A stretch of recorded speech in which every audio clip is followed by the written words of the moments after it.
রাজশাহীর তানোর উপজেলায় গভীর নলকূপের গর্তে পড়ে যাওয়া ২ বছরের শিশু সাজিদকে উদ্ধারের চলছে টানা অভিযান।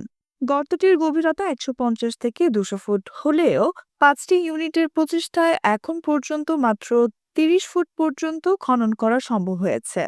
বৃহস্পতিবার বেলা ১টা পর্যন্ত ২৪ ঘন্টা পার হলেও তাকে উদ্ধার করা যায়নি।